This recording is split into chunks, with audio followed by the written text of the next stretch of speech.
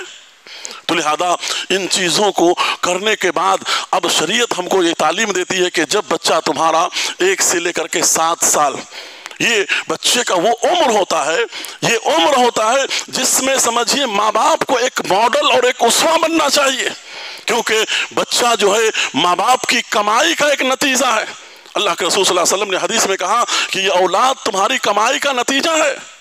لہذا تم خاص کر کے اس مرحلے میں وہ تمہیں جیسے کرتے ہوئے دیکھتے ہیں، جیسے تمہارا بیہیور دیکھتے ہیں، وہ ان تمام چیزوں کو کیچ کرتے ہیں. ایسے وقت میں، ایسے حالات میں تمہیں بہت زیادہ محتاط ہو کر کے زندگی گزارنا چاہیے، کیونکہ اچھے برے کی تمیز اس عمر سے بچے کے اندر آنا شروع ہو جاتا ہے.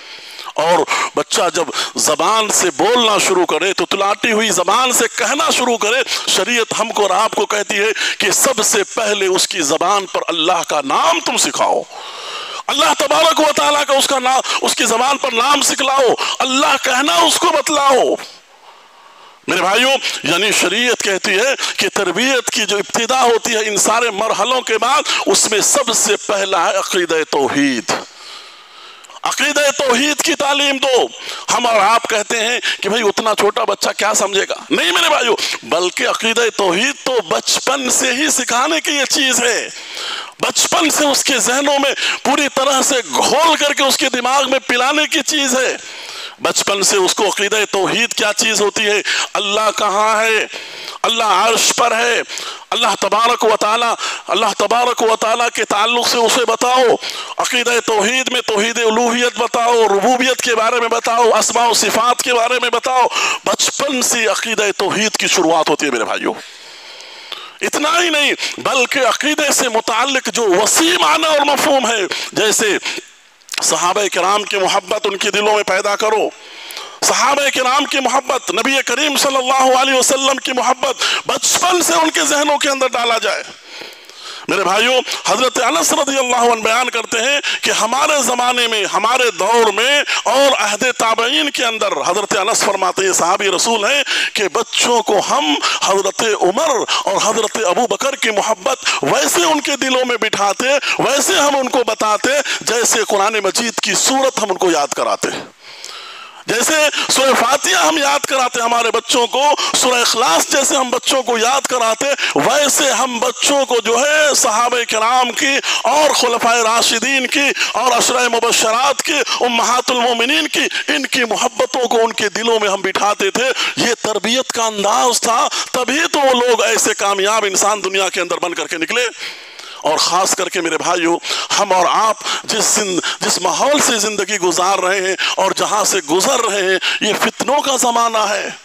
اللہ کے رسول صلی اللہ علیہ وسلم نے پیشن گوئیاں کی ہیں، یہ وہ زمانہ ہے جس میں اولاد نافرمان ہوگی کثرت سے، اولاد ماں باپ کو جو ہے غلام کی نظر سے دیکھے گا، اولاد ماں باپ کے ساتھ برا سلوک کرے گا۔ ایسی پیشن گوئیاں نبی کریم صلی اللہ علیہ وسلم نے کی ہے۔ اس زمانے سے ہم گزر رہے ہیں۔ آج دیکھیے دو جنریشن کے درمیان کتنا فرق اور کتنا فاصلہ ہم کو نظر آتا ہے۔